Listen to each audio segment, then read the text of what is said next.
Just a quick introduction to the organization first. The Public Interest Law Center exists to challenge systemic injustice through legal representation, strategic litigation, research, and legal education. We specialize in public law, action against public authorities, and public inquiries. We hold government and public bodies to account, challenging unlawful policies and practices. We work across key priority areas, including the following: racial injustice and migrant rights, housing and homelessness, the impact of austerity, violence against women, and state surveillance. We're currently fundraising for Janet, a migrant worker and cleaner for the Royal Parks, to challenge the discriminatory and racist nature of an outsourced contract. This case could set a historic precedent, benefiting another 3 million outsourced workers. We will put the link in the chat now. Please donate if you can and share widely. It would be misleading to think that the Brexit vote was the main factor behind the work we will be presenting tonight. The main drivers for this work were the complete disregard for the rights of EU homeless citizens, the lack of support offers other than a ticket home, and the descent into enforcement as best practice, which saw thousands of homeless EU citizens being detained and deported between 2010 and 2017. I would like to thank those who believed in and supported our work, crucially before the quashing of the now infamous home policy in the High Court in December 2017. I would also like to thank the Org Foundation, whose funding allowed us to work on this issue for the past 3 years, and without whom this report would not have been possible. We are also grateful to the AB Charitable Trust, the Paul Hamlin Foundation, the Open Society Foundations, and also the Strategic Legal Fund. Between 2018 and 2021, we advised more than 1,500 clients through our EU homelessness and EUSS projects. Of these, we provided legal representation for nearly 200 people and assisted 800 to apply to the EU settlement scheme. We claimed over £500,000 from the Home Office in damages for clients who had been unlawfully detained. Over the past 3 years, we also used litigation to challenge a number of issues. There are too many to list, but just a few to give you a flavor of what we did. We challenged the refusal of welfare benefits, particularly around the right to reside test, the NHS charging of EU citizens, data sharing agreements between the Home Office and charities working with homeless people, the limitations of the COVID-19 everyone in policy, delays in the EU settlement scheme and the decision-making for destitute individuals, but also those with criminal convictions and pending criminal cases. And currently, the latest changes to the immigration rule that have made rough sleeping a ground for refusal or cancellation of permission to stay in the UK. Whilst we can certainly not claim this for ourselves, we take note of the shift in approach that followed PILC's legal action, and particularly how the voluntary sector and some local governments really changed their ways of working with migrants since 2017. However, much remains to be done. First, challenging the constant gatekeeping of those who are legally entitled to welfare. 2, that eligibility for state welfare shouldn't dictate the terms of our engagement with people who are marginalised. Those who have no recourse to public funds, either formally or in practice, remain in need of unconditional support from the voluntary sector. And finally, advocating for a universal right to shelter, housing, and a decent standard of living. I want now to turn to our lineup tonight, and we will hear from Polina Manolova, a migration researcher at the University of Tübingen, who will discuss her fieldwork with Bulgarian migrant workers and their struggle with integration against the background of the erosion of EU citizens' rights in the UK. Then we will hear from Mihai Bica, campaigning and policy worker at the Roma Support Group, who will compare rights issues experienced by Roma EU citizens during the EU enlargement in 2004 and those experienced more recently with the EU settlement scheme and those to come with Brexit. Finally, Agnieszka Radziwinowiczówna, sociologist at the University of Warsaw, will ask whether EU citizens will become a target of UK deportation policies now that the EU settlement scheme has ended. But before that, I would like to hand over to Benjamin Morgan, our Research and Communications Coordinator, who will present the findings of the report which he wrote. Benjamin ran our EU Homeless Rights Project since 2019 and has written widely on destitution, deportation, and related topics. He has also been involved in setting up grassroots groups, projects, and campaigns around migrant destitution, no recourse to public funds, and the deportation of rough sleepers. Benjamin, I hand over to you. Thank you, Jean. I hope everybody can hear me. I'm just going to share my screen so you can all see my presentation, which is hopefully somewhere. Bear with me a second.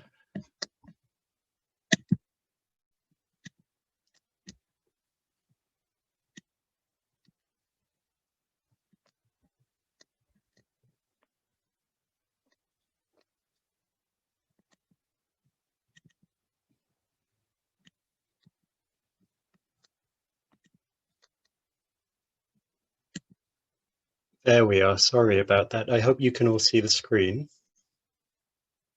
Yeah, okay. So I'm going to try and keep this presentation of our report findings really brief, because we have several other speakers to hear from. What I want to do really is just give you a whistle-stop tour of our report and its key findings. If you want to kind of read along or see a copy of the report, you can follow the link in the chat box for a PDF copy of the report itself. But I'll just say a few words about what's in the report. And if people have more detailed, want more detailed information or to home in on particular aspects of the report, we can do that during the Q&A session at the end. The report called Defending the Rights of Homeless EU Citizens After Brexit and After COVID-19. And I just wanted to start by giving you a breakdown of the report structure. We begin with a thematic analysis of what for us have been the key rights and entitlements issues experienced by the EU citizens that we've worked with over the past 3 years through our EU Homeless Rights Project. These themes that we highlight on the slide here and in the report, they're not the only themes which are important, but they reflect the issues which have come up most in our casework, and the themes which our partner organizations, which include frontline organizations and campaigners, a whole range of organizations supporting homeless EU citizens, have told us about. So we have access to housing, we have support for survivors of domestic violence and domestic abuse, we have welfare benefits and access to welfare benefits, we have employment rights, and we have access to healthcare and community care. So these are really fundamental rights issues in a sense. And one of the things that our report shows is that well before Brexit, some EU citizens were struggling to access the basics for life and survival. We're talking about a roof over their head, or enough money to live, health or social care when they need it, a decent job, and safety when fleeing domestic abuse. So real kind of fundamental rights issues that the EU citizens we've supported have encountered, and we go into quite a lot of detail in the first half of the report around those particular themes. In the second half of the report, we move on to From issues around the right to shelter and the right to a decent standard of living, as I've outlined, we move on to discuss issues around EU citizens' right to remain in the UK. And we look at policies, old and new policies,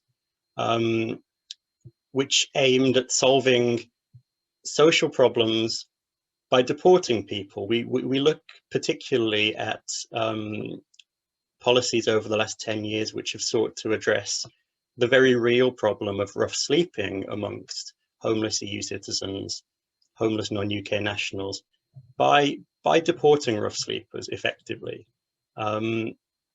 As you may well know, in 2017, we took the government to court around this issue, and we won a case in the High Court in December 2017, which saw an end to some of these deportation policies aimed at homeless EU citizens.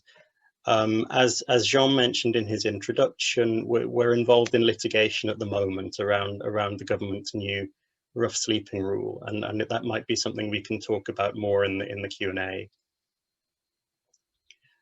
We also talk about issues with the EU settlement scheme in the report, the difficulties that many homeless and otherwise marginalised EU citizens have had in accessing that scheme. And we talk about EU citizens' experiences during the homeless EU citizens' experiences during the COVID-19 pandemic.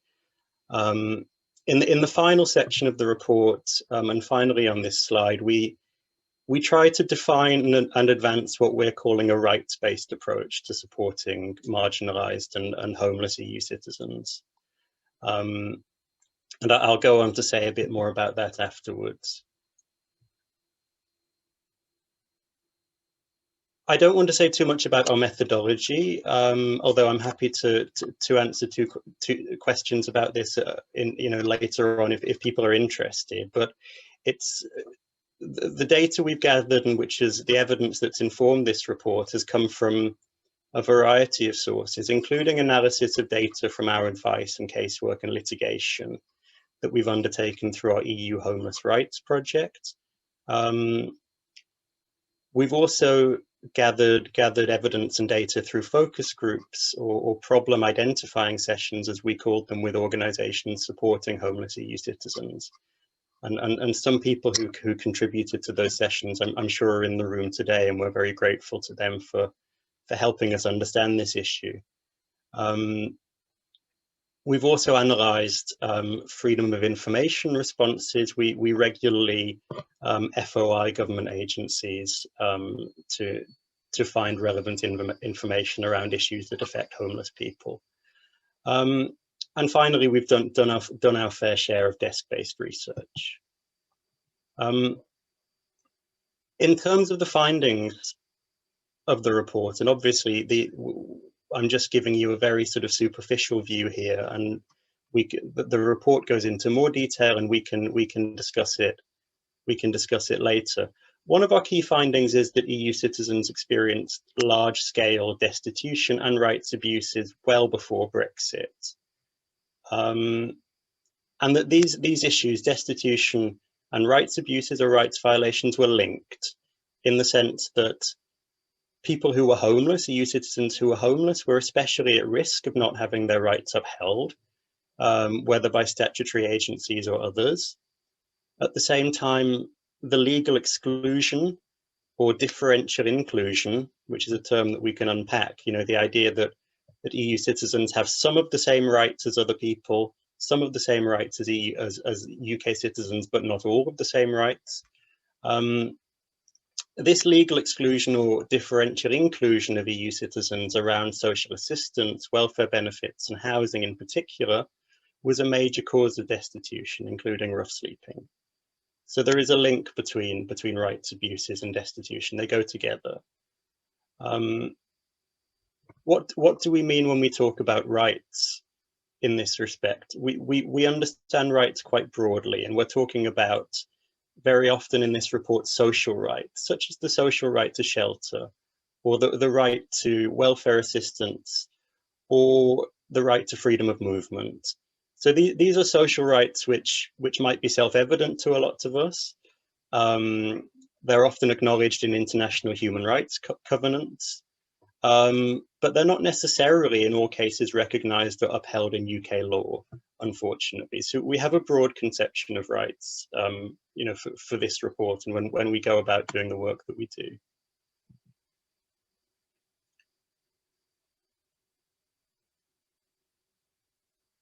On the second slide here, we see that key drivers of destitution, as I've already said, were the legal exclusion of EU citizens or their qualifying non-EU family members from access to various kinds of social assistance.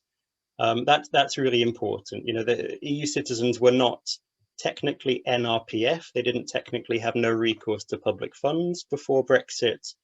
But in practice, many were unable to access social assistance, legally speaking. The second key driver of destitution and homelessness that we've identified is what we and others call gatekeeping by statutory agencies, which is to say that even where EU citizens were entitled to social assistance, to universal credit, for example, or homelessness assistance or social services support, in practice it was often nearly impossible for them to get that support due to a variety of strategies and tactics used by statutory agencies, many of them in our view deliberate, to make it more difficult for people to access the support they needed.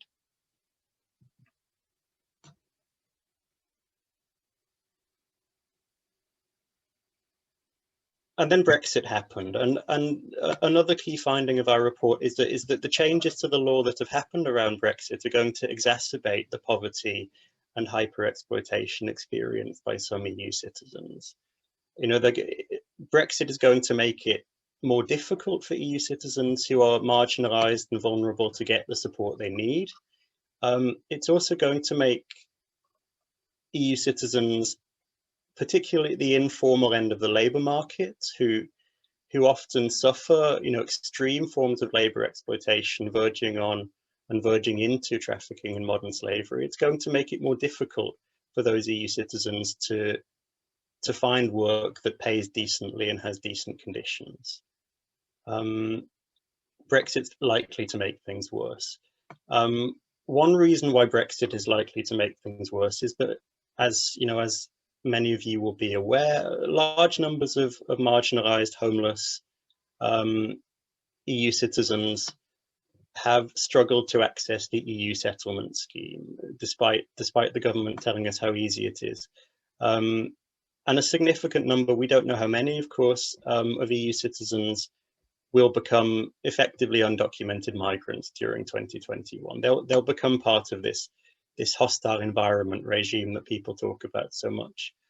And they may well lose access to basic services and basic provision. And finally, on this slide, and as we've already mentioned, the government's new rough sleeping rule, which makes street homelessness a ground for cancellation or refusal of permission to be in the UK, is likely to further damage the already fragile trust that EU citizens who are homeless have in support services. Again, we can talk about why that trust is fragile, but a big reason for it is the fact, and we'll go on to talk about it, I'll go on to talk about it rather on the next slide, that between 2010 and 2017, the homelessness sector, or parts of the homelessness sector, I should say, cooperated with policies aimed effectively at deporting homeless EU citizens. They weren't, the homelessness sector wasn't fully committed to upholding homeless EU citizens' rights. Rather, it was implicated, or parts of the sector were implicated in trying to get rid of homeless EU citizens from the UK. Which leads me on to another key finding from our report, which is that the homelessness sector, in the form of local authorities and commission providers in particular, is failing homeless and rough sleeping EU citizens at the moment. And it's been failing them for quite a long time in our view. What do I mean by failing them? I mean, not only the past kind of complicity and involvement of the sector in policies which were oppressive, policies that saw rough sleepers as a population to be managed if they were non-UK nationals rather than individuals to be supported. But I also mean that from our experience through our EU Homeless Rights Project, the support we've provided to frontline organisations, it's unfortunately the case that almost 2 decades after the accession of the A8 countries, and the A2 countries who acceded later, almost 2 decades after the EU expanded and EU citizens from Central and Eastern Europe started to come to the UK in large numbers, the sector still isn't really set up to support them. It's not set up to advise them around their rights. And it's failed largely to resource specialist and language appropriate support for this group of people, whether that's accommodation for those without access to statutory housing assistance or rights-based employment support, or other kinds of support we might want to go on to talk about. And I also mean by the sector failing homeless EU citizens, I also mean a culture of acquiescence, a culture of letting it be on the part of the sector when it comes to the politically motivated restriction and ever-increasing restriction of EU citizens' rights in the UK, and particularly the rights of those who are most at risk of destitution, most at risk of falling into poverty, including you know, a really important example for the homelessness sector is migrant workers who do low paid or informal work. It's become increasingly difficult for those EU citizens to access social assistance over the past decade, and in our view, in this, you know, the homelessness sector has not done what it needed to do to stand up for this group of people. Again, this is something that we can talk about in more detail, and people may wish to tell me that I'm completely wrong, and that's fine, because we're trying to start a conversation. And finally, because I know I have to stop and give other people some space, what we're calling for, what we're asking for really with this report, and what we've been asking for from the commissioned homelessness sector, I think, over the past few years, is really for the sector to assert in word and deed, you know, not just to say it, but to show that commitment as well, to assert the right to shelter, the right to welfare assistance, and the right to free movement, and therefore to remain, to assert all of these basic social rights on behalf of EU citizens, and not to pick and choose. That would be the kind of the big message, if there is one, from this report. And again, we can talk in more detail, and there is more in the report about how the sector might do that and how we might work together as people concerned for the rights of homeless EU citizens, marginalised EU citizens, to do that. That was all I wanted to say. Thank you very much.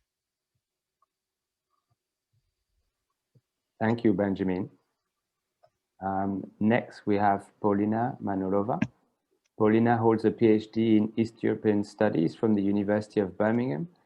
Her research focused on the pre-Brexit experiences of incorporation of Bulgarian labour migrants, with a specific focus on the areas of work and bureaucracy. Currently, Polina is a postdoctoral researcher at the University of Tübingen, where she studies the precarization of EU migrant citizenship rights through the prism of migration and border regime. Polina, over to you. Thank you, Jean. Hello, everyone. I hope you can hear me well. Yeah. So yeah, I'm very grateful to be here in this amazing company and to have the opportunity to share some reflections from my research with Bulgarian migrants in the UK.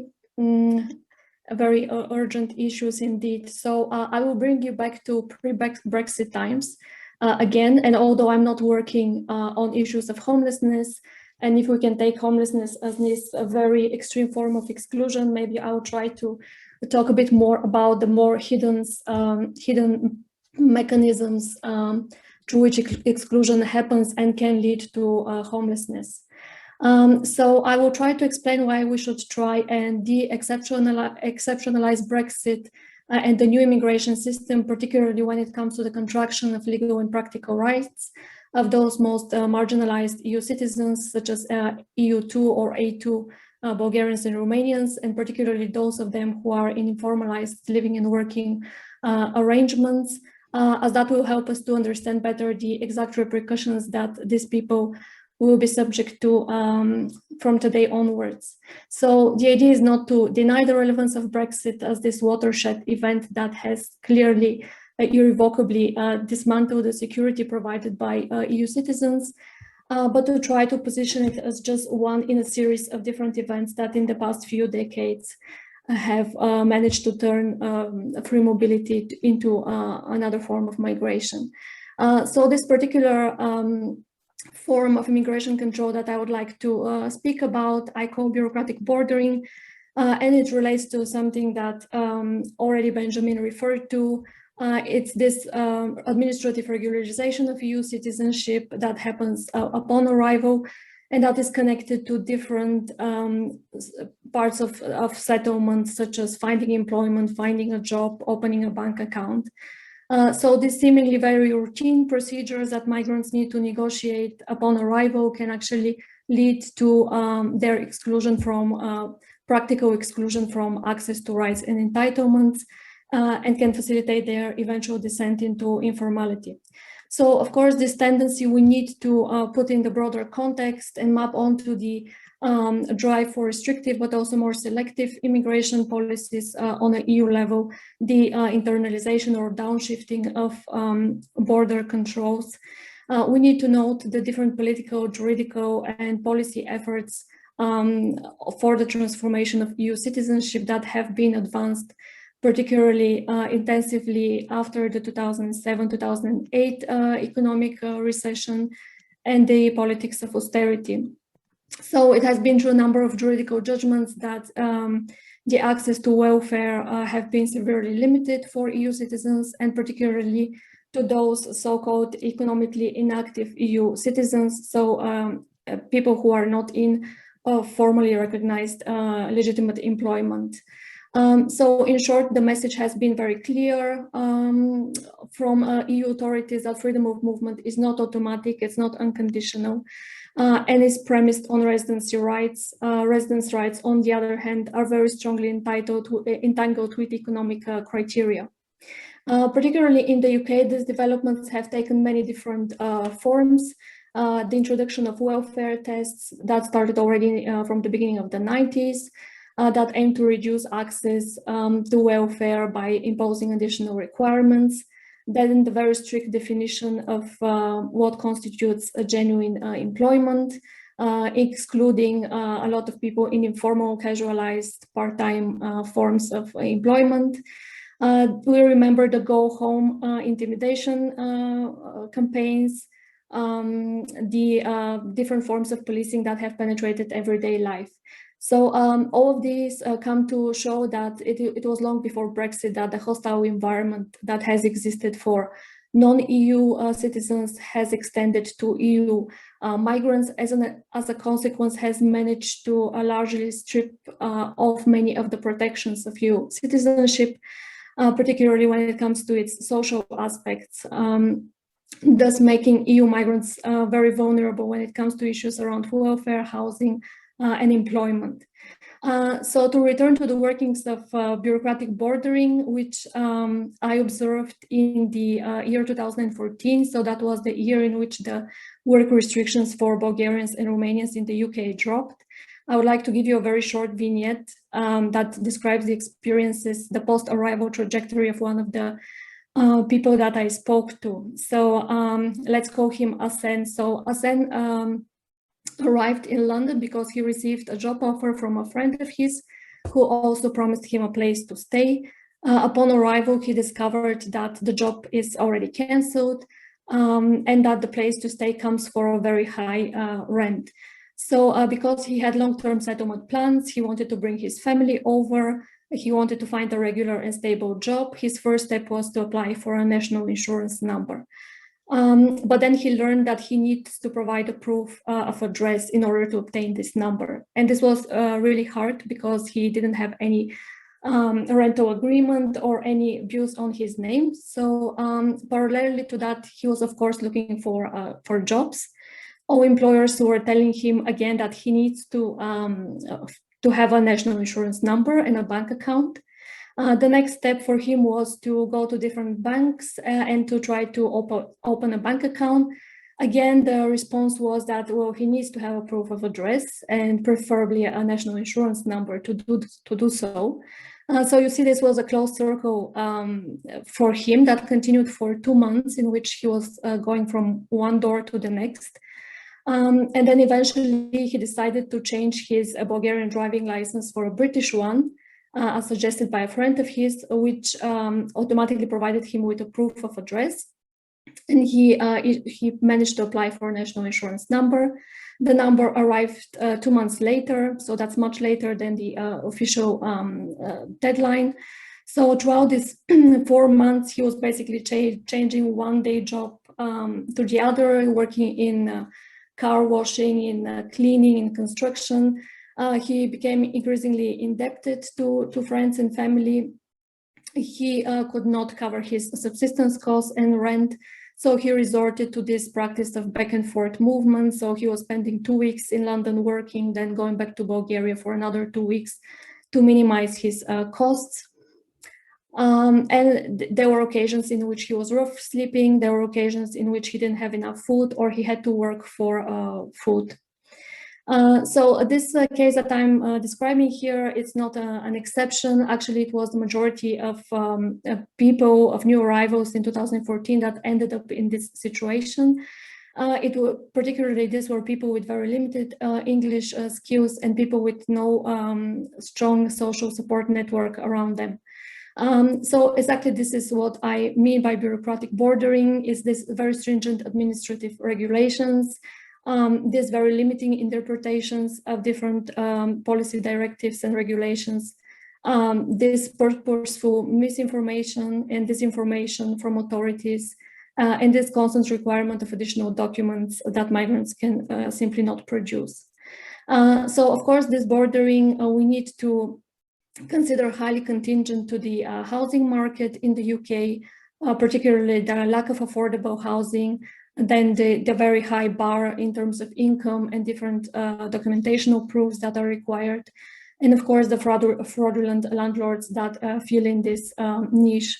Also, of course, these forms of migration control are very strongly related to the structure of labor markets, to the continuing deregulation of labor markets, the emergence of informalized, non-standard forms of employment.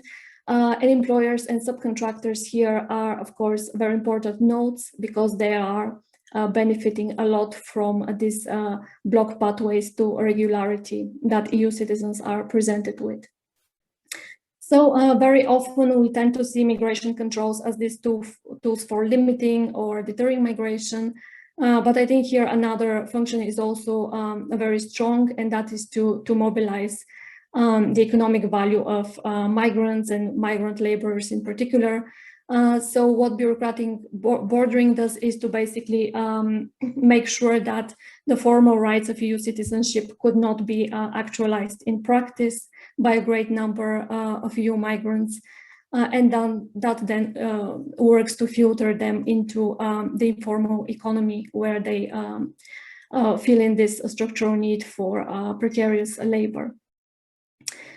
So what are the repercussions for livelihood strategies for EU migrants? Well, these forms of immigration controls mean that they are very precariously included, very marginally included in the legal and administrative systems of the state, but also the social systems, of course, which means that, as Benjamin said, all these basic needs related to healthcare, to transport, to housing, childcare, and so on, they need to find ways to satisfy them informally, and that usually happens within these migrant economies that exist in the UK and are very strong. And this also means that they need to rely on this cross-border chains of support, and they need to very strongly rely on this cross-border, very intense mobility all the time.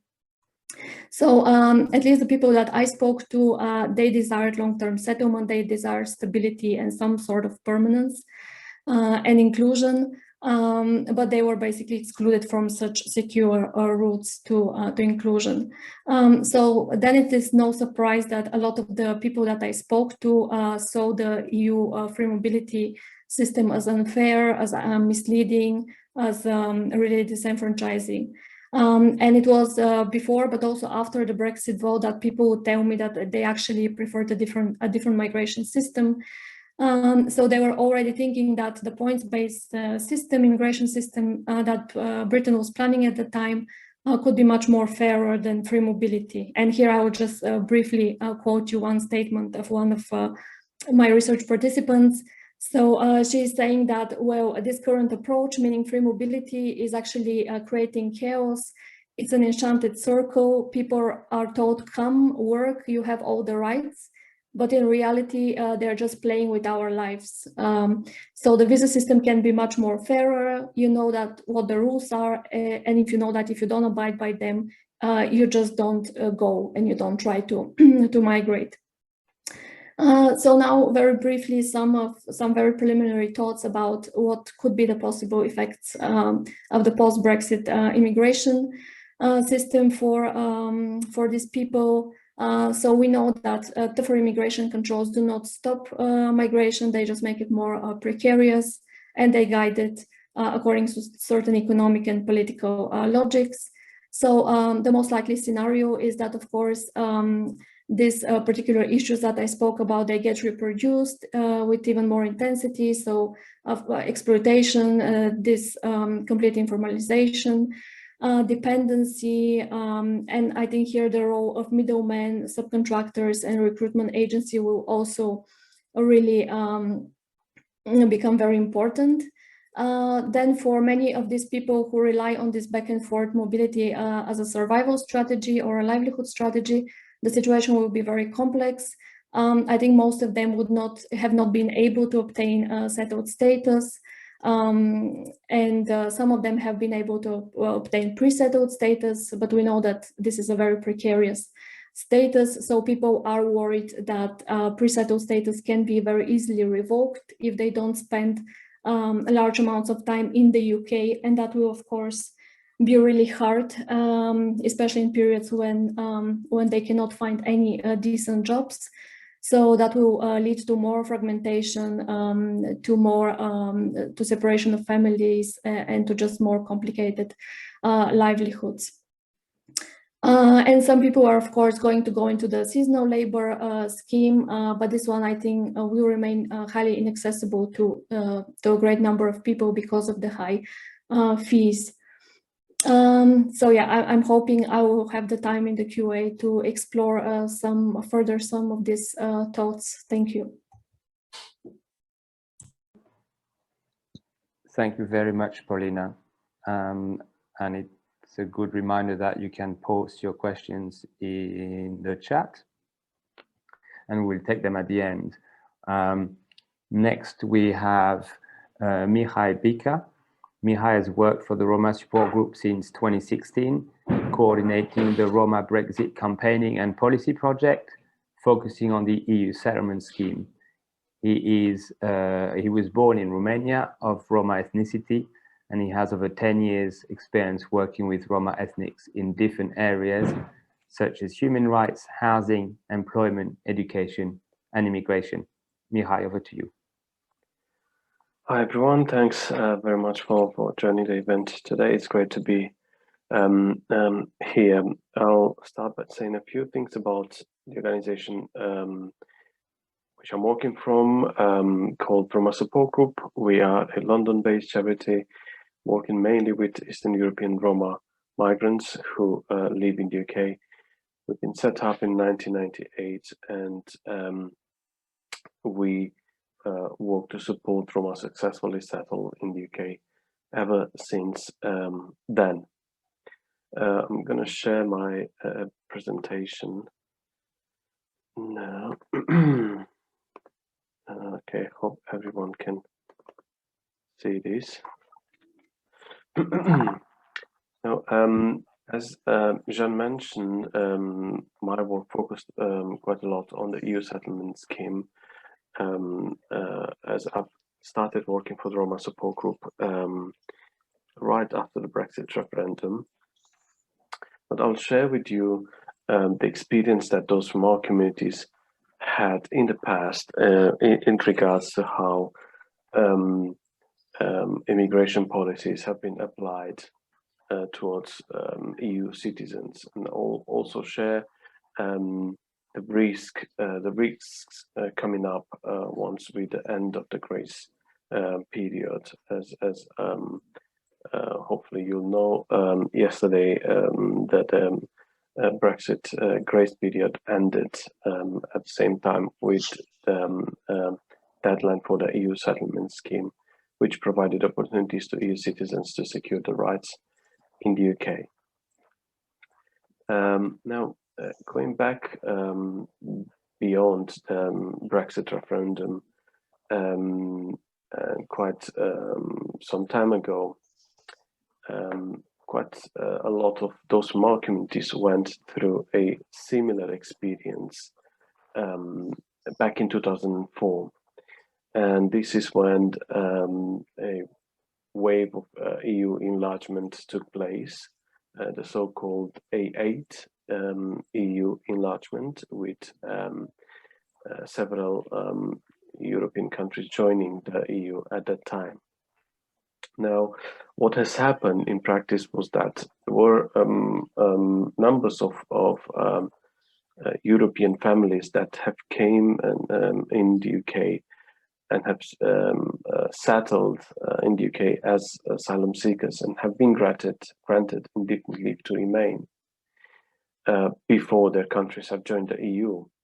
Now, when that happened in 2004, that then the government, the UK government, had a sort of hostile reaction to these families. And what happened in practice is that as the EU enlargement took place on the 1st of May 2004, the Home Office has reached out to all the European families who were from those 8 countries, and have informed them that their asylum seeking status will no longer be available and will no longer provide them sort of the security needed. The problem there was that people were given very little time to react to that. And in fact, as you can see in the pictures included here, on the 13th of April, people have been sent letter by the Home Office asking them that they should seek arrangements to return to their country by 1st of May. And there was similar reactions from local authorities as well. We know from that experience that about at least 2,700 families were in that circumstance. Luckily, we've been able to challenge the government on this, and those families have been allowed to continue to stay in the UK. But that showed us the dangers of such significant changes in policies, and that represented that gave us a sort of an overview, a perspective of what is about to happen beyond Brexit. And we are already starting to see that as the end of the grace period was getting closer. EU citizens have started to receive letters from local authorities asking them to provide details of their EU settlement scheme in order to continue to receive support from the local authority. Now, not just that was wrong, the information provided in these letters was also incorrect or incomplete. And obviously this poses lots of threat for after the grace period, as of today, when EU citizens will start to be questioned by local authorities and not only. So based on the experience that we had in 2004, and what I've just mentioned, you can imagine now what is about to happen as of today in a very, very close future. Now, I'll share some of the cases which are worrying for us in the aftermath of the Brexit and the grace and the end of the grace period. The first group of people that is worrying and creates worries for us is those whom we call ELR holders. Exactly the case of which I mentioned at the beginning, and those 2,700 families who relied on ELR status and who've been challenged by the Home Office back in 2004. Now, the EU settlement scheme has been clear in regards of those who have ELR status, that they do not have to make EUSS applications. But in practice, we have seen that dependents of those people who have been granted ELR have already started to have problems when they tried to access support from local authorities or from DWP or in other circumstances. And here is just a case which we shared with Sonia, who came with her parents in the UK. And her parents have been granted ELR, and she was mentioned as a dependent on her parents' letter. But when she tried to access support in 2019,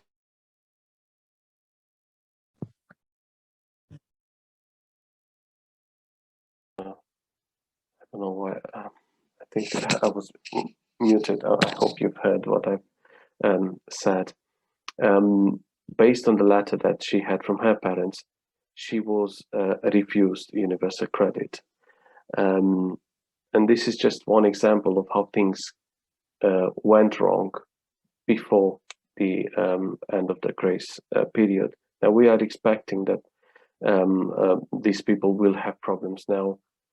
One, because their status will not be sort of recognized or will not be considered enough by the local authorities or by other authorities. And secondly, because they have not made EUSS applications, thinking that their ELR status is secure enough. This is not just the case of Roma families, or we know that elderly EU citizens who came in the UK decades ago and have been granted indefinite leave to remain, some of them are in this situation because they have lost their papers and because some of them have not applied for EUSS either, knowing that their ELR status is secure. Okay. Sorry, I have some technical problems. Yeah, another category of those whom we think might have problems beyond Brexit is those sleeping rough. And we have to say that throughout this period, before Brexit and after Brexit referendum as well, there was extremely limited support available for those sleeping rough, at least from those from the Roma community. And I can extend this for EU rough sleepers as well. There was no appropriate support in place to address the needs of those sleeping rough, which were mostly around seeking employment and getting prepared for the sort of the job market. That support simply was not there, especially for those from the Roma communities. Now, there is another danger which comes with the policing, with the current proposal from the policing bill, which refers to actions against incumbents and those sleeping in cars.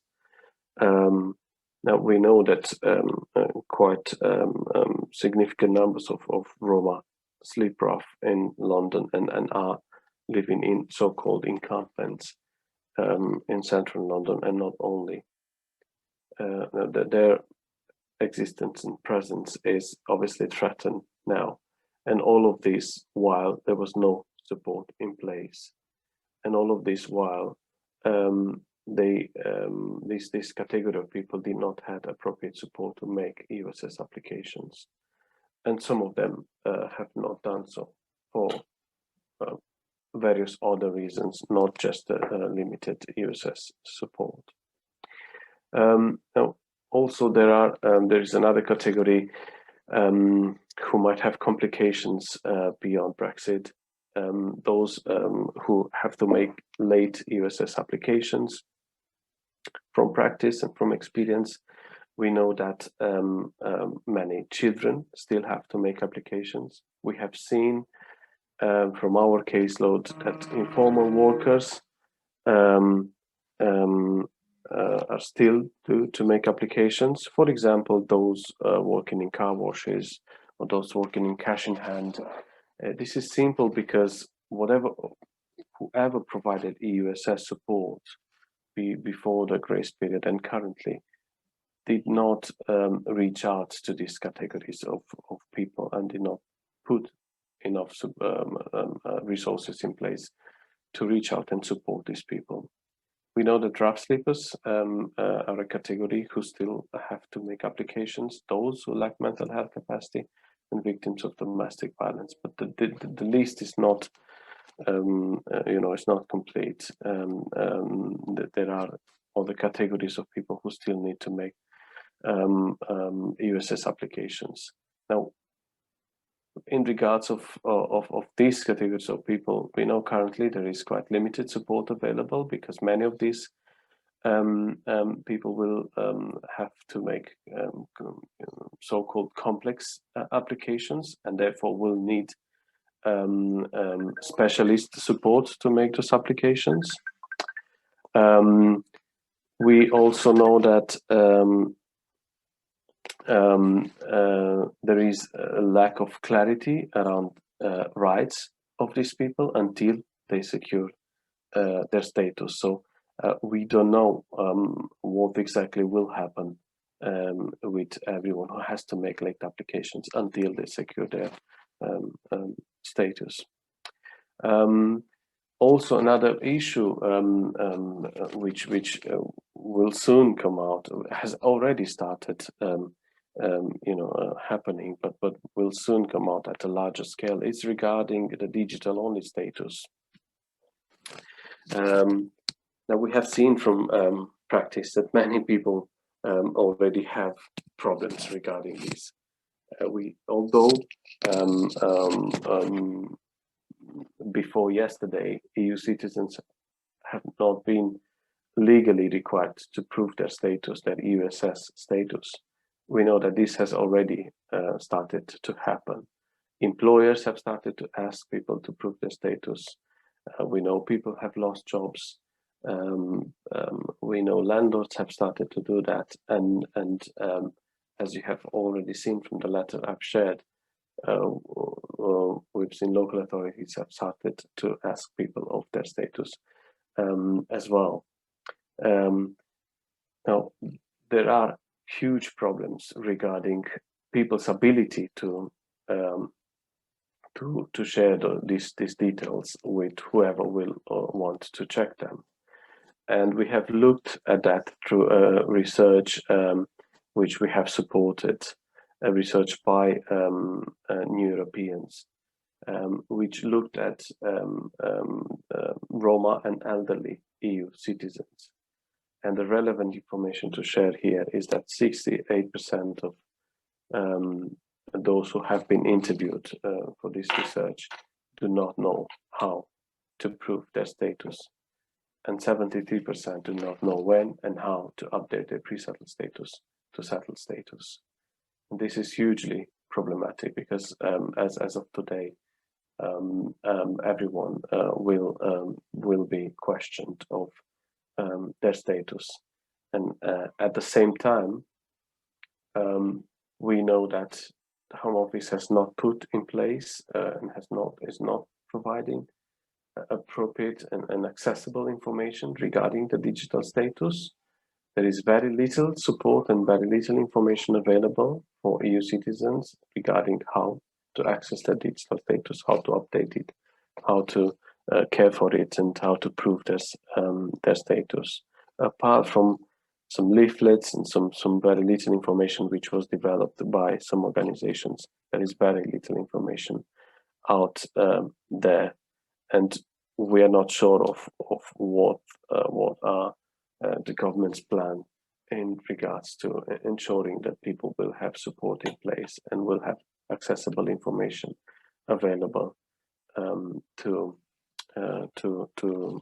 access and prove their status. So these are some of the aspects and the things and the situations which will bring problems beyond Brexit for EU citizens, which will definitely require our sort of attention and assistance beyond this. This is because sorry about this. This is all these situations are threatening people's housing situation, which is likely that some people will become homeless, will get into destitution, and their sort of current situation is under threat and will dramatically change if not appropriate support is in place. I think that's everything what I had to share for now. Happy to answer any questions later. Thanks. Thank you, Mihai.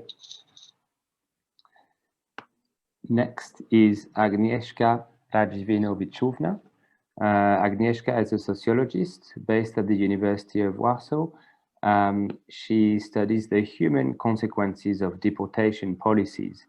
In her current research, she focuses on EU deportations from the United Kingdom, and her research will explain how the new immigration policies amplify the grounds for deportation of EU citizens compared to the relative freedom from deportation under the EU free movement that ended in 2020. Agnieszka, over to you. Thank you very much, Jean, for this introduction. Hopefully now you can see my full screen. Is that correct? It's great.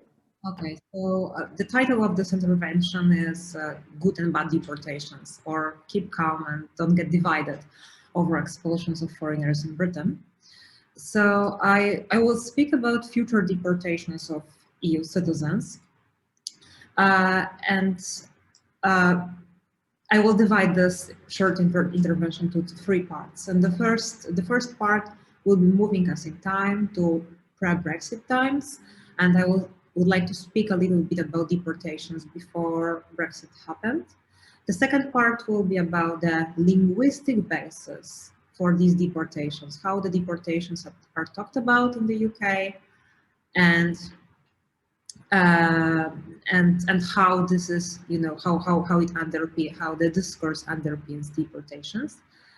And finally, the third part will be about the groups that are likely to be affected. And obviously, I will do my best to build upon the previous speakers who did a great job. And thank you very much for this. But before I move to the first part, I would like to say that I'm using the common sense definition of deportation. And by this, I mean any state-organized expulsion of a foreigner from a territory of that state. So in terms used by the Home Office, I'm taking into account both deportations that regard primary convicts and also administrative removals that apply first and foremost to people with no leave to remain. So let's move to the first part about these deportations as I've just defined them before Brexit, or to be more specific, before the end of the freedom of movement. Just to remind you, the freedom of movement ended in the UK on the 31st of December 2020. So in this chart, I would like to draw your attention to two parts. And the first is here we can see the number of EU deportations from 2015 to 2020. And you can see that in 2016, the numbers of EU deportations grew by 25% in comparison to the previous year. So a big increase in the year of the Brexit referendum. And the historic record was hit in 2017. And probably these increases owe to administrative removals of EU law of sleepers. And here, obviously, I'm referring to what Benjamin mentioned before. UK had the policy of seeing rough sleeping as an abuse and later misuse of EU free movement. This policy, thanks to Public Interest Law Center, was found unlawful in 2017. And as you can see, deportation numbers fell in the years to come. And then the second part of this chart that I would like to draw your attention to is the proportion of EU citizens among all foreigners deported from Britain. So if you see this last line, this proportion has been growing constantly.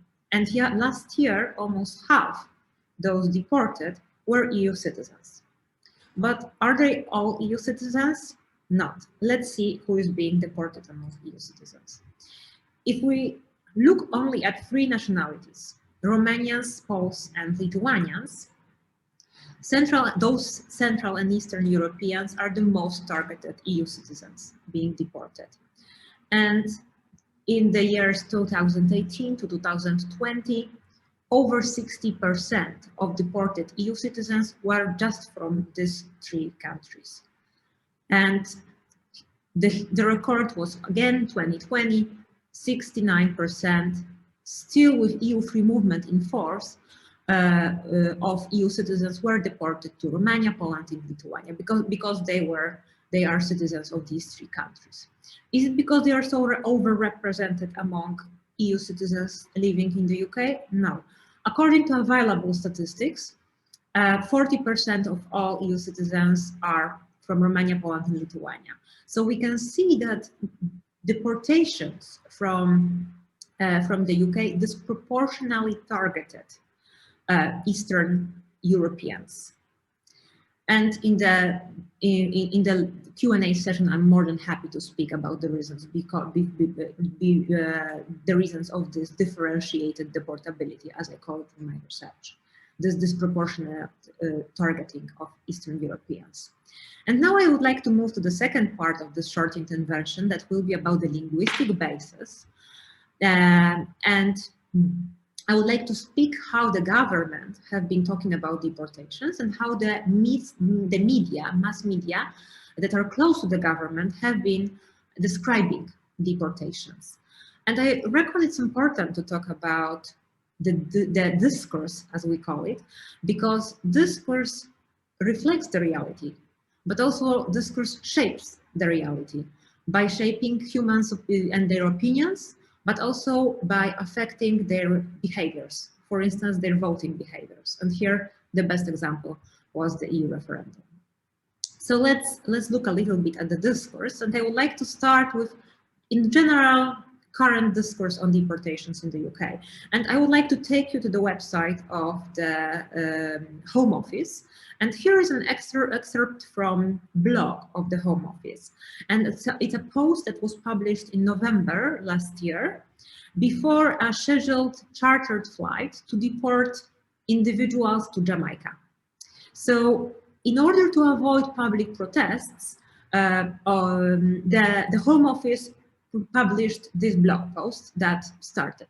The Home Office is planning to undertake a chartered flight to Jamaica in the coming weeks, which will remove exclusively foreign national offenders who are non-British citizens and do not qualify for citizenship or support under the Windrush compensation and documentation schemes.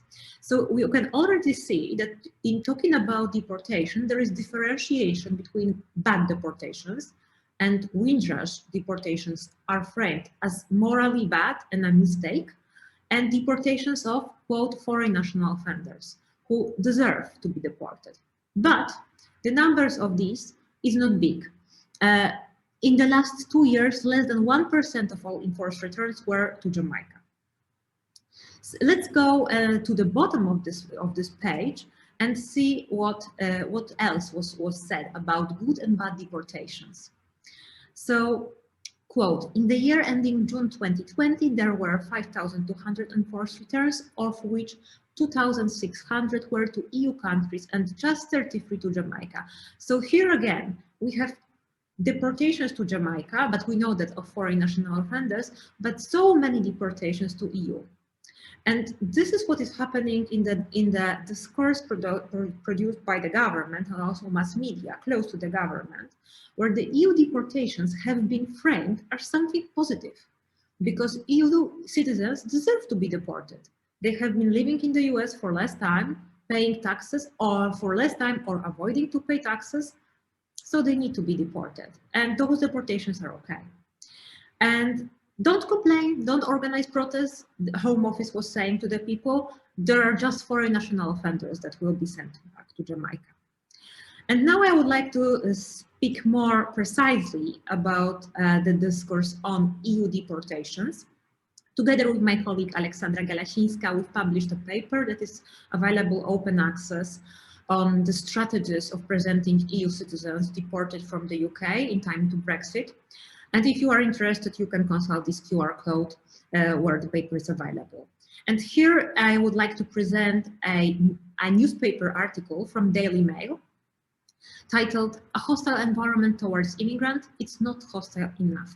So here directly the author is saying that hostile environment was not just affecting the third country nationals. It was affecting all the foreigners. And now he focuses only on Eastern Europeans. So now I would like us to look at this paper article, and then we'll split it into elements to see how discursively these deportations are framed. So Little John wrote, after Labour threw open the borders, immigration from Eastern Europe rocketed. No one is denying that the majority of those who arrived are hardworking, paid their taxes, and have filled jobs the locals are either unable or unwilling to accept. But we've also been forced to accommodate thousands of itinerant beggars, pickpocketers, and cash point crooks, including the colorful, ragged-tagged gypsies, tramps, and thieves, who have added so much to the rich diversity of our citizens. Irony. The courts have ruled that homeless EU migrants who are detained or deported are entitled to thousands of pounds in compensation, courtesy of MAG British taxpayer.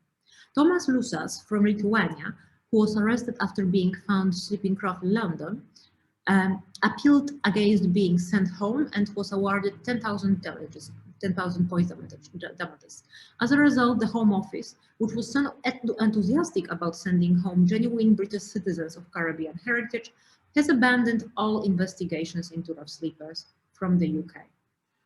So here, when we split it into parts, the author says that more hostile environment is needed, not against all EU citizens, it's needed against Eastern Europeans who sneaked in after Labour threw open the borders. The second part that I would like to draw your attention to is, again, good and bad deportations. Bad deportations would be to deport those who are accepting the low-paid jobs that the locals are not willing to accept. But good deportations are those of those Eastern Europeans who are undeserving to remain in the UK.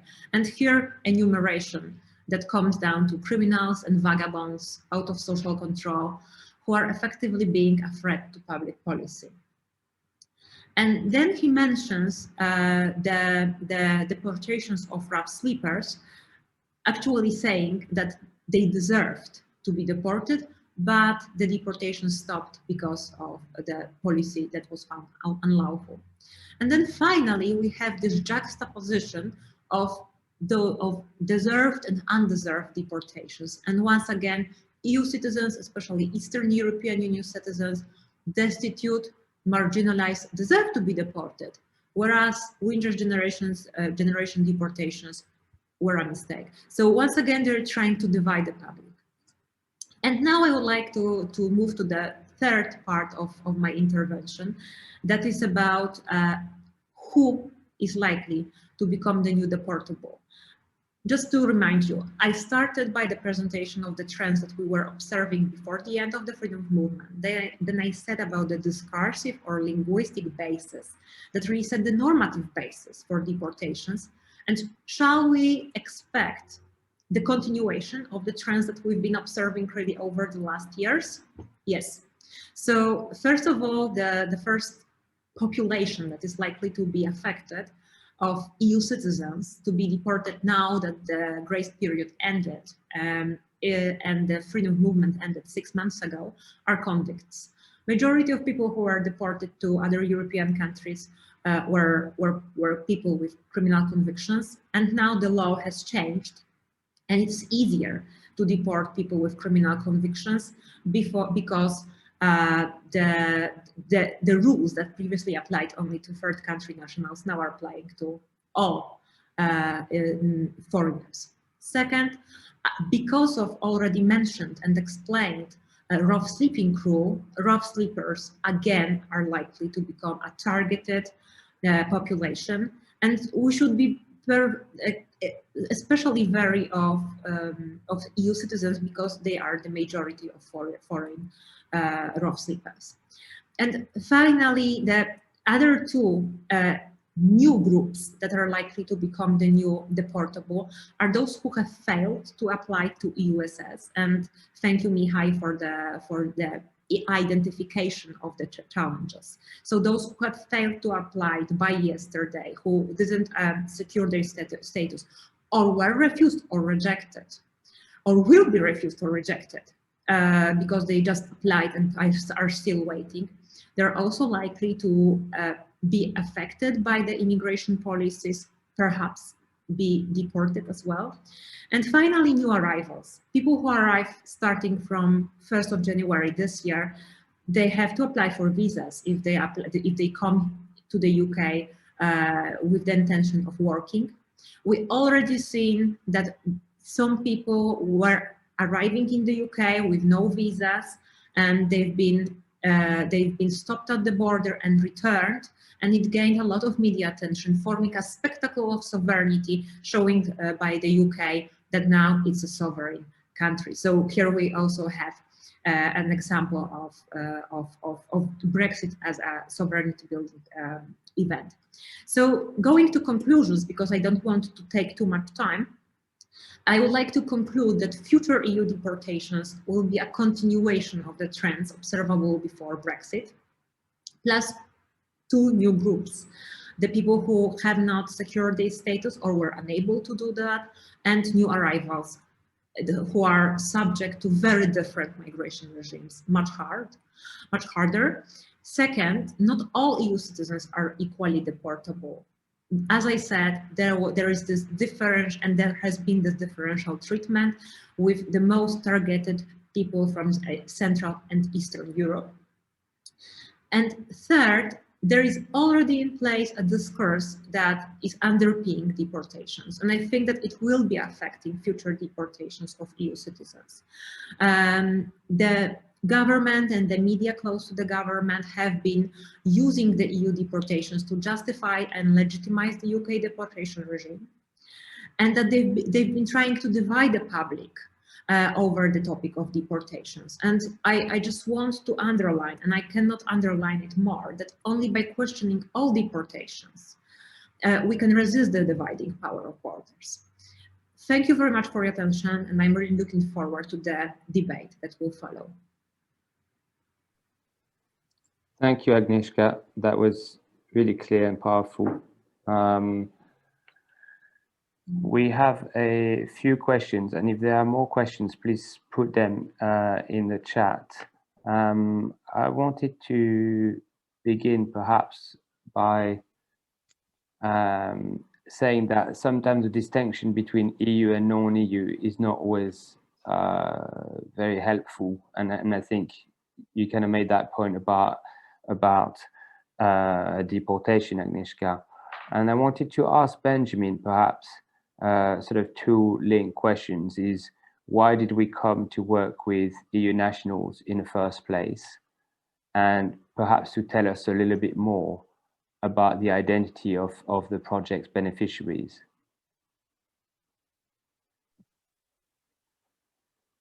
Yeah, okay. I mean, we came as PILC, we started working with homeless EU citizens in 2016 and 2017, around the time of the legal challenge to the abuse of right policy, which I and Agnieszka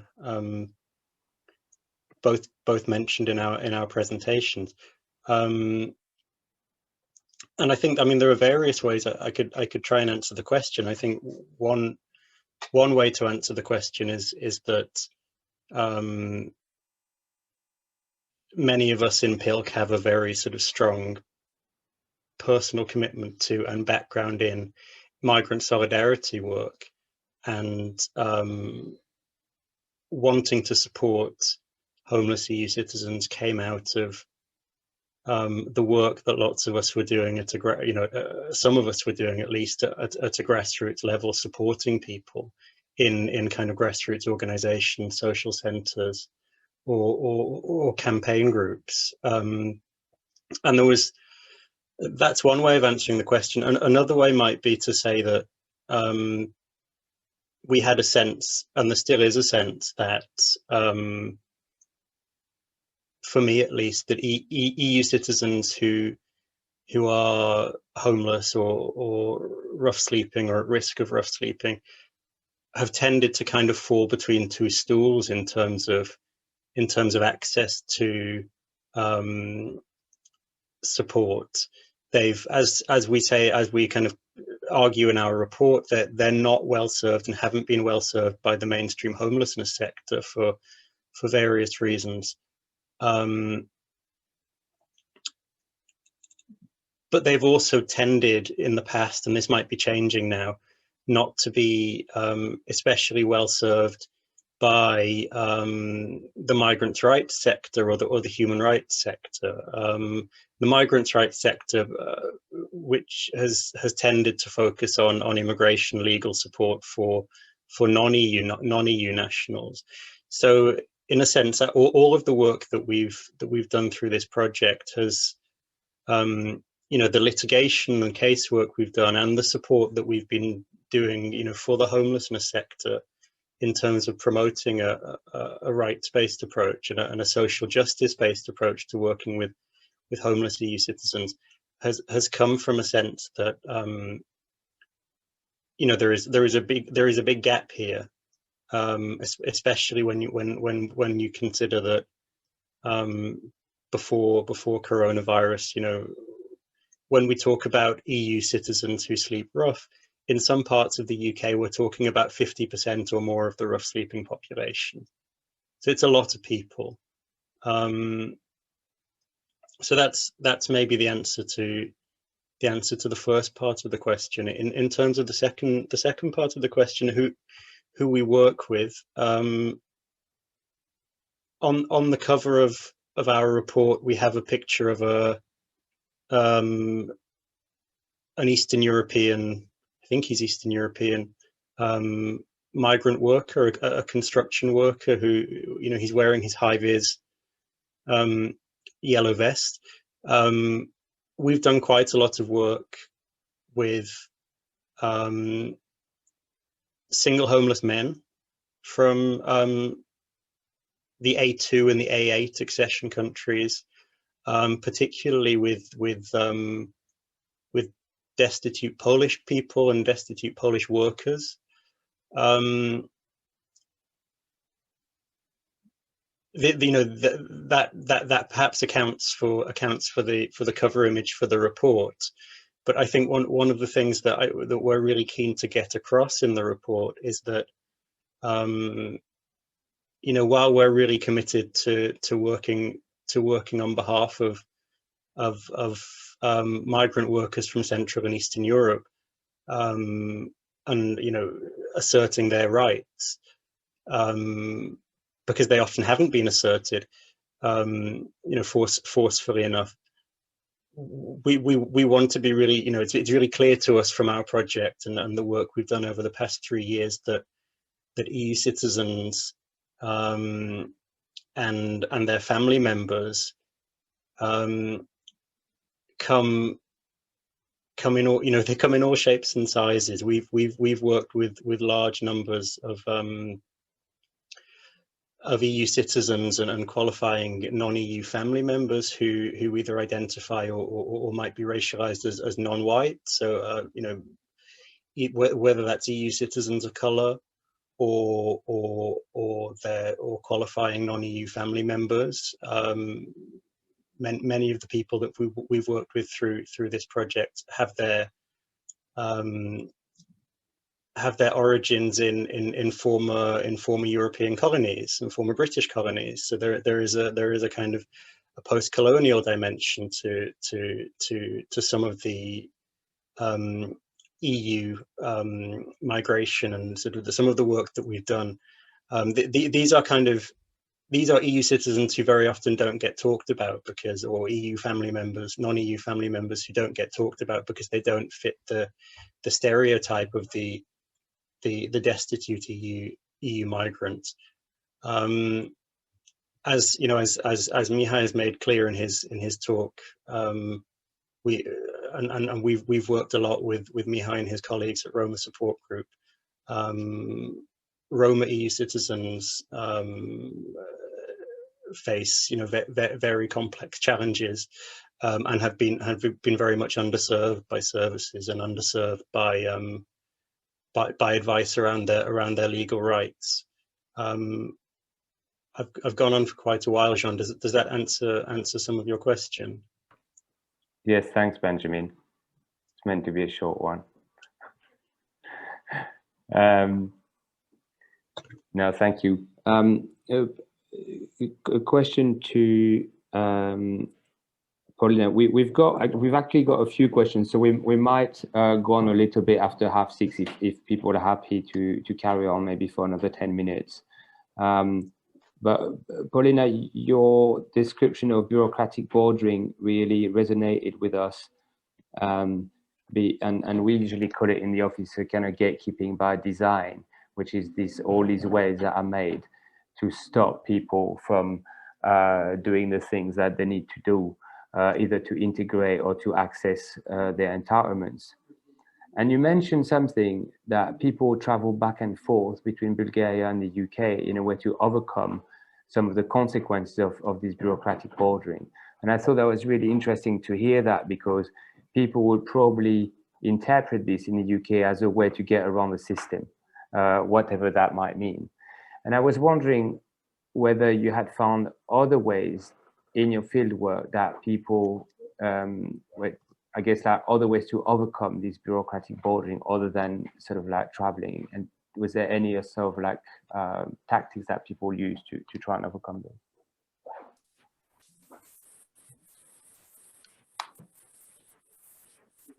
Wait, I can't. Yeah.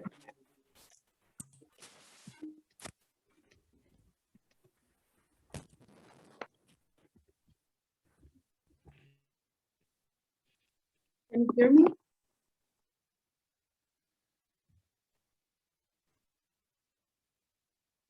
Can you hear me? Okay, sorry. Yeah, so thank you for the question. This was something that I wanted to talk about, and this is one general criticism that we might raise towards the academic knowledge production on migration, but also some of the third sector and practitioners that work around migration, that we often tend to see migrants as objects of policies and of different penalizing economic forces, but we don't really see them as active political agents that can actually circumvent different restrictions and bordering practices, and that can always carve out ways around them. So I think we need to talk more about and frame more migrants as agents and recognize their actual political acts, no matter how everyday and insignificant they seem. We should actually try and spotlight those more. So some of the different practices that migrants used in order to circumvent these regimes, but also something that I wanted to note with regards to the exclusionary logics of the current EU settlement scheme. Of course, migrants are always very resourceful and inventful, and they are, for example, now I know that a lot of people who live in Bulgaria who haven't been in the UK recently or at all are trying to and are applying for settlement status. They use the support of friends who are in the UK, they use their phone numbers and so on. And some of them, I think, have succeeded to obtain settlement status. And I think that we should try to talk about these practices, no matter how we might probably perceive them as morally problematic. And this is how they're usually framed in normative terms in public discourses. But I think we should try to change the narrative around them and try to see them as practices, covert and practices of circumvention that are provoked by this very dynamic, different bordering regimes that exist. So yes, migrants are always able to navigate those. So one of the main ways is, of course, by relying on this migrant industry that exists in the UK, and it has really grown. So migrants would often buy different documents that they need or pay for different services, like pay to receive a proof of address, for example, to be registered on someone else's address, and all these sorts of practices that are sustained by these so-called migrant entrepreneurs or fraudulent landlords. And of course, these are profit-making practices for this particular people in the migrant economy. But we should also see them as agents' practices and political practices that are circumventing rights and then enforcing some interests of migrants and leading to their better inclusion, even if not formal one. Thanks. Thank you, Paul.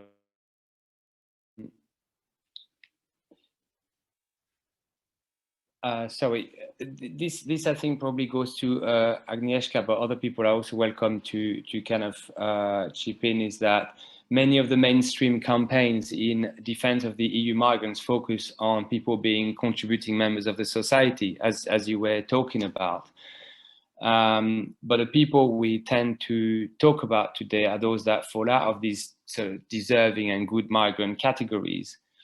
How do we counter this mainstream narrative to spark more solidarity and make sure that everyone's rights are defended and fought for? I think one of the ways to do that is by writing and by reading the report you just published today, because it really, I think, very much shows how important it is to respect the rights. And I would very much like to congratulate Benjamin or PILC for this report. I think also that the discourses on who is contributing and who is not contributing, are very erroneous in the sense that what just has been said by Benjamin. For instance, EU rough sleepers perhaps sometimes sleep, or sometimes it happens that they sleep on the streets of London, but at the same time they construct London because they work in construction industry. So with their hands, the city is being constructed, but it very much goes unattended and unseen. But then what is important, I think, is it's something that you are guys underlying in the report, is that what is important is the rights-based approach, and not the fact that we have to deserve to be treated as humans. Would you like guys to add something? Maybe I can also very briefly mention something here. So for sure, these external categorizations are not really productive, and although they might be used somehow strategically in some situations where they might have some effects, but also how what we've seen from the COVID-19 pandemic and the framing of migrants as heroes, as essential workers, that this hasn't really led to any substantial changes in terms of working conditions, legal inclusion, and so on. So this very much we're left on this discursive level. But maybe one way in which I think, at least in my research, I have been tackling this, because of course these categories are also prevalent in academic research. So some people have suggested that we should use the term migrants as more encompassing term in order to challenge these different differentiations that exist around different reasons for migration, for example. So I think this has been one strategy that has been used in a way successfully so far. So yeah, just an idea.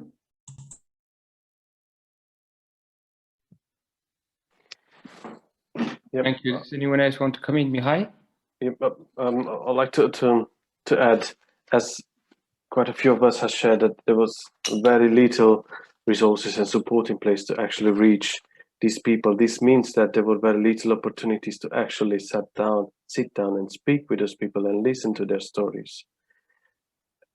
For example, the experience of those sleeping rough, or those working in an informal sort of situation, cash in hand, their experience of engaging with services in general is negative, and they are rightful to be fearful of sharing their stories and speaking with people. And because of the lack of this appropriate support and appropriate services in place, we have very little chances to actually hear those stories and hear people's experience, and then change people's perceptions and opinions about those who are deportable. And I think that we simply need, to address to change our services and the way that we engage with these people, and make sure that our services are adapted to their needs, and start building the trust with those people, and then those stories will come out and will challenge the perception of those who are deportable. Thanks, Mihai. Benjamin? Yeah, just to add really quickly, because I think it's a really, really important question. I mean, I agree with everything that everybody has said. I mean, we're a law centre. The main thing that we do is we try and fight unjust power through litigation and casework and legal advice, and that's the main way in which we work. But it's absolutely kind of insufficient on its own. And as Mihai just said, there's a really strong need to tell stories which are both compelling and which help to explain and unpack and make clear to people the structural reasons why a person might fall into destitution or end up being criminalized in our criminal justice system. That those things are really important. There's a more difficult question about these ideological narratives around deservingness or economic contribution are very embedded, and it's very hard to push back against those narratives, and that has to do with the you know, the economic system that we live in and the society that's helped to create. You know, how to break the link between, how do we break the link between economic value and human worth? It's not an easy thing to do because that's not the society we live in. So I don't have a full answer to this question. I think one thing that's really important is that we need to support the people who are at the sharp end of this to build power in various ways. And I know there's a lot of really important work going on in grassroots unions and other organizations supporting people who are at the sharp end to build power. And I think we all need to get behind that. And the homelessness sector needs to get behind that too. Thanks, Benjamin. We've got a bunch of questions relating, I think, to sort of, I guess, what happened in the past with deportations and the sort of collaboration of homeless charities and local councils. And I think people are seeking a bit of an update. Where we're at with that at the moment. Could you say a quick word on that, Benjamin? Yeah, there's an article in The Guardian this evening that talks a bit about our report, but also talks about some of these issues and what's going on at the moment in terms of rough sleepers and deportation. Since we took the government to court in 2017 and we helped put an end to deportation policies aimed at rough sleepers at that time, EU rough sleepers, there have been the Home Office has made sort of various tentative or less tentative attempts to resurrect and not just the Home Office, this is an important detail, but you know, other actors as well, local authorities and MHCLG together with the Home Office have made various attempts to resurrect the use of immigration enforcement as a solution, and I'm putting that in scare quotes, as a solution to rough sleeping among non-UK nationals. We did a lot of work in 2019 around the so-called Rough Sleeping Support Service, which was launched by the Home Office ostensibly to help non-UK national rough sleepers and those supporting them get clarification about their immigration status. However, once you scratched beneath the surface of the so-called Rough Sleeping Support Service, it was clear that there were very strong indications that it was an attempt to resurrect data sharing between the homelessness sector and immigration enforcement around rough sleepers. That it wasn't all that it was being sold as. The Rough Sleeping Support Service has been amended since then, and that was partly in response to some pre-litigation work that we did, where we questioned the Home Office about this scheme and about the lawfulness of the data sharing that was being envisaged under the scheme. So that's one side of things. The more recent thing that people will have seen is that at the end of last year, the government introduced a new rough sleeping rule, which effectively means that rough sleeping can be used as a reason to refuse or cancel somebody's leave to remain. And that came into force, it was introduced at the end of last year, but came into force a couple of months ago. We've been, you know, we're litigating around this rough sleeping rule. At the moment, it's not clear how that rough sleeping rule is being put into place in practice. There are various outstanding questions around how the Home Office is going to find out about rough sleepers who it may well wish to target for immigration enforcement action. You know, big open questions in this area are, you know, will local authorities and their commission service providers help the government to criminalize and deport rough sleepers the way they did between 2010 and 2017? It does seem that the atmosphere has changed a bit, and that certainly charities doing outreach, some of whom were involved in cooperating with immigration enforcement in 2000, up until 2017. They appear to be saying they won't do it this time around. Some local authorities are also saying they won't get involved as well. But it's really kind of, we really want to know what's happening on the ground now. And I suppose another kind of message for everybody in the room is if you have an idea about what's going on at the moment, how the Home Office is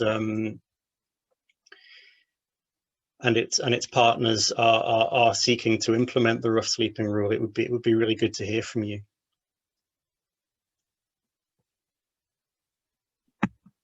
Thanks, Benjamin. We're just going to have another sort of 2 questions, and then we will close. Question from Chris Dutton. Hi, Chris. One potential concern of Brexit, with the close of the EU settlement scheme and bureaucratic bordering, is a potential increased susceptibility to people becoming victims of modern slavery. Is there any research out there about the link between immigration control or immigration policies and modern slavery, perhaps the rise in modern slavery? I think, Polina, you might have sort of touched on that, about the visibility of migration and so on. And perhaps, Mihai, you also have things to say about this. Yeah, I'm afraid I cannot really offer useful insights on this. I haven't seen such research emerging, so I can only imagine that it will be a very harsh situation in terms of bureaucratic bordering for people who are into such employment relations, but I cannot provide any insight on this. So if anyone else has any clue. Just to add to that, to be honest, I'm not aware of specific researches on specifically on this issue, but from experience, I am aware how immigration policies impact on EU citizens. So, for example, before 2014, when Romanians and Bulgarians were part of the EU but did not have the right to be employed in the UK, their only option was to be self-employed, and that increased the likelihood of them being exploited for various reasons. For example, it was much harder for Romanians and Bulgarians to get a national insurance number before 2014, and then this meant that they had to, many of us had to pay people to help with getting that national insurance number. Many had to rely on all sorts of different jobs in order to survive, and so on. So there is. It's clear for us and for me that there is a connection between the two, but I'm not aware of specific researches to look at it. Now, sort of another point that I can bring forward is a likelihood of those who are currently working in the farming industry. As we know that this industry relies hard on Eastern Europeans, and we know that it's quite difficult for people now to get to work in the UK, although the government has made some concessions for these categories of people. Those concessions now are likely to create some context of people, for people to be exploited in this area. We have recently supported a research by Nottingham University looking at this issue, but don't have a report yet, to be honest, on that.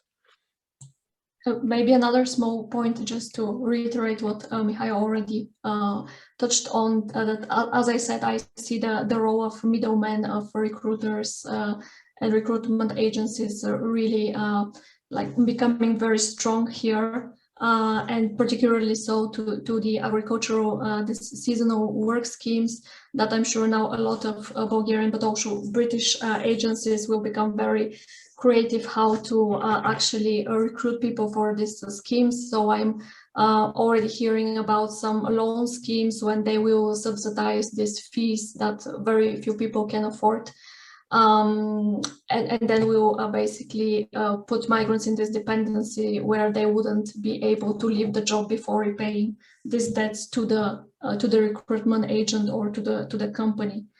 So I only see these relations of dependency really becoming stronger and really hard to escape. Also, let's not forget that the seasonal work scheme also ties migrants to a single employer. That is, I think, very hard to then change. So yeah, just a few points here.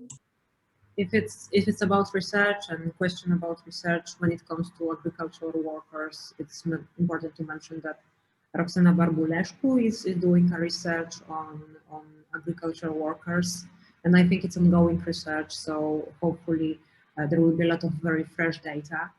And when it comes to the possible future danger of increasing modern slavery, that will probably again affect Central and Eastern Europeans, it will be a direct outcome of the difficult to meet requirements of points-based system. That is one of the legal ways of immigration, and it's really demanding, and it's too demanding to really make sure that the people will meet the requirements.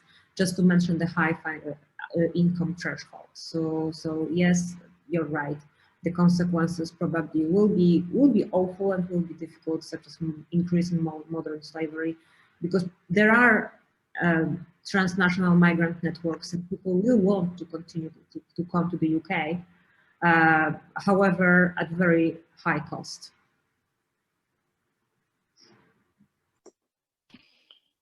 Thank you very much to all. I think we're going to close it here, unless anyone wants to make any concluding remarks. Thank you very much to all of you for participating tonight, and thank you for everyone for attending as well. Thank you. Bye.